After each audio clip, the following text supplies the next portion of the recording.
Guten Morgen, liebe Scooterfreunde, willkommen zum heutigen Video. Es geht heute um ein Thema, das mir persönlich recht stark am Herzen liegt, und zwar um die richtige Kleidung auf einer Vespa. Ob man lieber so fährt oder ist es vielleicht cooler, doch lieber mit einem T-Shirt zu fahren im Sommer und mit einer kurzen Hose, vielleicht noch ein paar leichte Schuhe, Flipflops oder sowas und dazu den passenden Jethelm. Das ist natürlich die Frage. Die Antwort kennen die meisten von euch natürlich. Es ist natürlich jedem persönlich immer überlassen, was für Kleidung er auf der Vespa anzieht. Ich habe nun gerade einen Unfall hinter mir und verständlicherweise ist mir Sicherheitskleidung sehr wichtig. Hat mich bei dem Unfall mit Sicherheit auch vor Schlimmerem bewahrt, denn der Crash, der war relativ heftig in die Seite von einem SUV. Also das ist nicht so lustig. Von daher kann ich jedem immer nur raten, die richtige Sicherheitskleidung auch auf einer Vespa anzuziehen, weil ob man jetzt mit einer Vespa mit 100 einen Unfall hat oder mit einem Motorrad, ist völlig egal. Die Geschwindigkeit ist ja dieselbe. Viele glauben aber immer, dass man auf einer Vespa auch mit kurzen Hosen, Flipflops und einem T-Shirt und einem leichten Jethelm fahren kann. Ich stelle euch heute mal meine Sicherheitskleidung und auch meinen Helm vor, damit ihr wisst, was ich so in der Stadt und auch auf meinen Touren trage. Das kann manchmal so ein bisschen variieren. Das ist heute auch der erste Teil erst dieser Serie, wo es um Kleidung geht. Ich stelle euch in den nächsten Teilen auch noch mal so ein paar vielleicht etwas coolere Sachen vor. Das ist halt doch sehr motorradbezogene Kleidung. Und es gibt auch sehr tolle Kleidung, die vom Stil her ein bisschen besser zu einer Vespa passt. Und die zeige ich euch in den nächsten Videos dann. Ich fange jetzt mal mit dem Wichtigsten an, was Sicherheitskleidung angeht.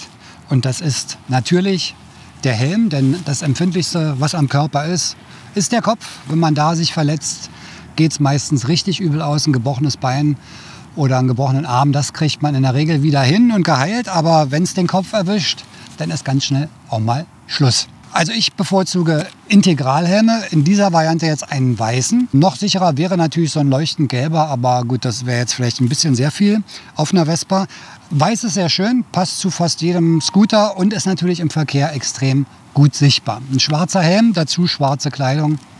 Könnt ihr euch vorstellen, das ist natürlich dann, gerade wenn es ein bisschen dämmert oder so, kaum noch sichtbar. Und dann fahren viele natürlich gerne dunkle Vespas, ich auch. Und je dunkler es wird, desto schlechter sind wir sichtbar. Also Helm, ganz wichtig. Integral schützt natürlich am besten, weil der Kinn- und Gesichtsbereich noch geschützt ist. Zweiter Vorteil, wir haben ein Visier, das heißt, ich habe gleichzeitig einen Schutz für meine Augen. Also wenn ich einen Jethelm fahre ohne Brille, ist natürlich immer die Gefahr, dass ich was ins Auge bekomme, was bei der Fahrt auch manchmal sehr unangenehm sein kann. Und davor bin ich hier geschützt. Ist auch der leiseste Helm, den man fahren kann. Jethelm ist immer lauter. Also von daher würde ich jedem empfehlen, fahrt immer mit einem Integralhelm. Egal wie warm es ist einfach die sicherste Variante. Und ich habe es jetzt gerade bei meinem Unfall gesehen. Der Helm, den ich getragen habe, der hat richtig was abbekommen. Der hatte hier vorne Kratzspuren, das Visier war kaputt, hinten hat er noch, also ich bin da wirklich ans Auto und auf den Boden geknallt. Wäre das mit einem Jethelm passiert, würde das jetzt alles anders aussehen. Also, das erste, der Helm. Das zweite, was extrem wichtig ist, für mich, egal welches Wetter, Handschuhe.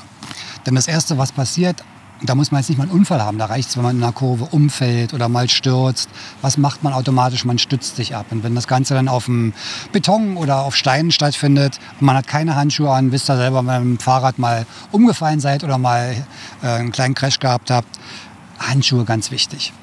Da gibt es auch verschiedenste Fabrikate, Varianten für den Sommer, für den Winter.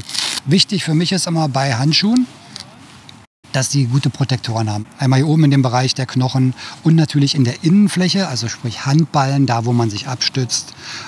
Stabile Handschuhe, am besten aus Leder, je mehr Protektoren, desto besser. Also Handschuhe auf jeden Fall eine ganz wichtige Sache. Immer irgendwie vorne drin haben oder unter der Sitzbank, also nie ohne Handschuhe fahren. Das sieht auch böse aus, wenn man sich damit mal abstützt. So, dann komme ich jetzt mal zur Kleidung. Das Wichtigste natürlich erstmal Jacke. Also da würde ich immer eine Jacke nehmen. Muss jetzt nicht so eine Stoffjacke sein, sondern kann natürlich auch eine Lederjacke sein, irgendwas Cooles.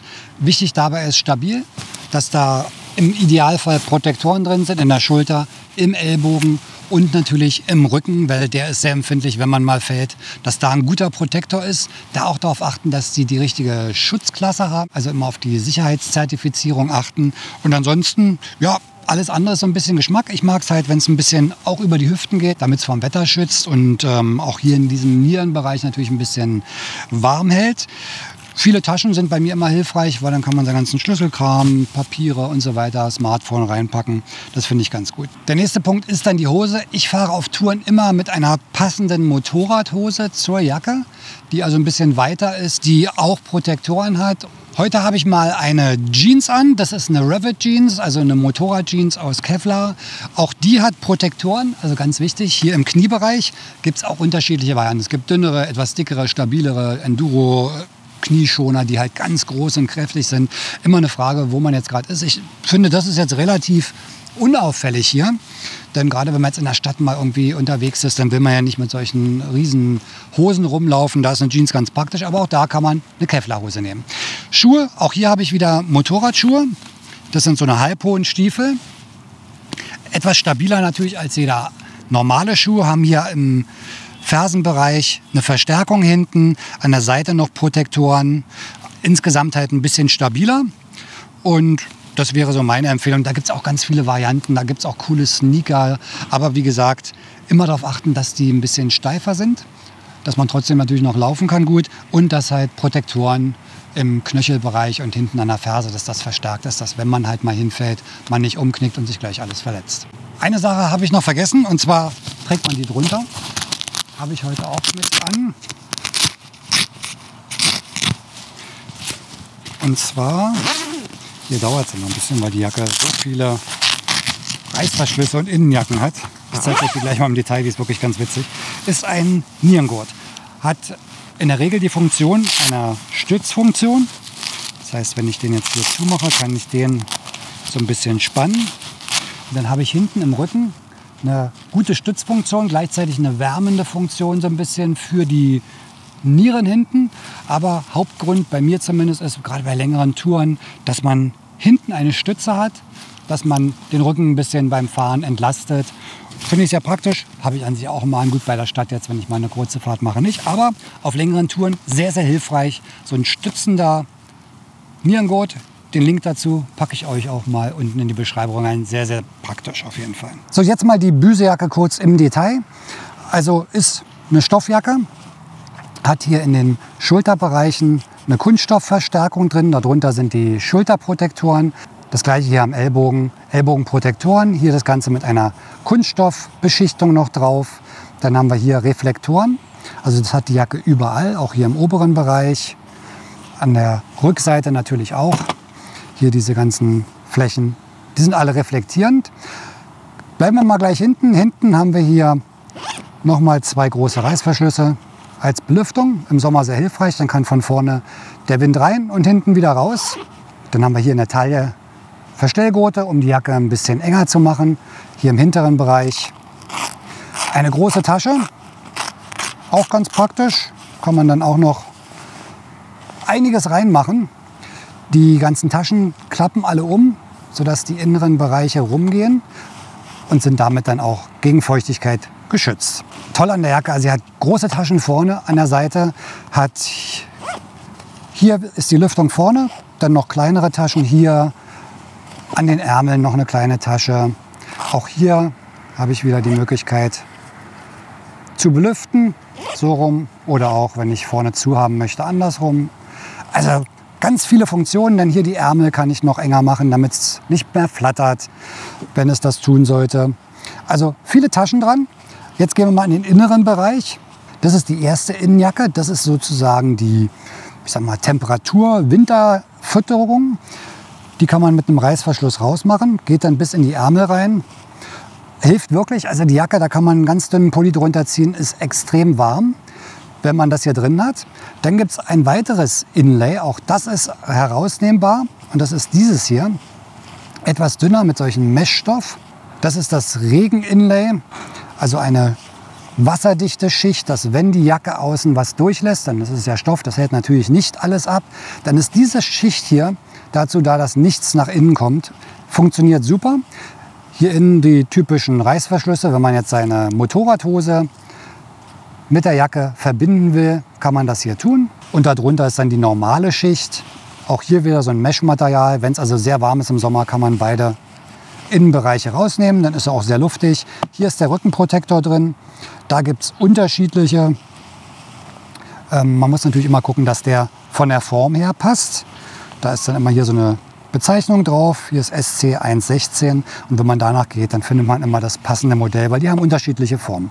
Aber da bitte darauf achten, dass ihr dann einen guten nehmt, der möglichst eine hohe Sicherheitszertifizierung hat. Und das war's schon. Protektor wichtig. Hier, wie gesagt, unheimlich schön diese verschiedenen Innenschichten, die man rausnehmen kann. Und dann, wenn man das rausnimmt, ist es eine Jacke, die man auch im Sommer tragen kann. Ansonsten auch im Winter tauglich. Und wasserdicht, dadurch, dass innen noch ein zusätzliches Inlay drin ist. Ich zeige euch jetzt noch mal den Nierengurt, den ich trage. Der ist von Ortema, der Lumbo X. Ist folgendermaßen aufgebaut, hat hier hinten, und das ist halt sehr schön, das sind so biegsame Stützen aus Kunststoff. Hier 2 drin, die in der Mitte die Wirbelsäule freilassen und im seitlichen Bereich die Lendenwirbel stützen. Das ist wirklich gut gemacht. Hier vorne dann mit Klettverschluss, den man rumlegt. Und hier über diese zweiten Gummispanngurte kann man das dann wirklich richtig anziehen. Und dann wird das Ganze komprimiert. Ein schöner Bauch-Weggurt für den, der das braucht. Aber für mich halt das Wichtige ist hier hinten die Stütze im Lendenwirbelbereich. Der Nierengurt ist jetzt nicht sehr warm. Der hat sogar hier so ein bisschen Mesh an der Seite, damit da ein bisschen Temperaturzirkulierung ist. Den trage ich halt wirklich unter der Jacke. Ich habe auch einen aus Leder, der dann eher für den Winter ist, um warm zu halten. Der hat eher eine Stützfunktion. Aber es gibt natürlich auch Nierengurte, die eher dazu dienen, den Nierenbereich ein bisschen zu wärmen. Das ist also der Nierengurt. Das war es jetzt für heute mit der Vorstellung meiner Kleidung, die ich auf der Vespa trage. Und ich fahre ja unterschiedliche Sachen. Ich fahre Motorrad, ich fahre die BMW noch. Und ich wäre immer dafür, tragt Sicherheitskleidung, also eine feste Jacke mit Protektoren im Idealfall, tragt einen Integralhelm, Handschuhe nie vergessen, eine feste Hose, im Idealfall eine Motorradjeans und feste Schuhe. Denn wenn man sich mal hinlegt, umfällt, in einer Kurve ins Rutschen kommt oder im schlimmsten Fall einen Unfall mit dem Auto hat, es schützt euch wirklich vor schlimmeren Folgen. Und von daher mein Tipp, bitte immer auf Sicherheitskleidung achten. Ich stelle euch in den nächsten Videos natürlich noch weitere Sicherheitskleidung vor. Es gibt da noch andere Varianten. Schickere Helme auf jeden Fall, die so ein bisschen den Vespa Retro-Style haben. Natürlich auch coolere Jacken, die so ein bisschen in diese Classic-Richtung gehen. Also es muss nicht immer so eine normale Motorradjacke sein und ein normaler Integralhelm. Auch da kann man passend zur Vespa natürlich coole Kleidung sich anziehen. Und da stelle ich euch so ein paar Sachen in der nächsten Zeit mal vor, damit ihr so ein bisschen auch noch Varianten habt, wie man sich sicher anziehen kann und trotzdem gut aussieht. Ich danke euch fürs Zuschauen. Wenn euch das Video gefallen hat, hinterlasst mir gerne einen Daumen nach oben und auch den Kanal abonnieren. Hilft natürlich weiter. Ansonsten bleibt gesund, fahrt vorsichtig, denkt an die richtige Kleidung beim Fahren. Und wir sehen uns wie immer nächste Woche beim nächsten Video. Macht's gut, bis dann. Ciao.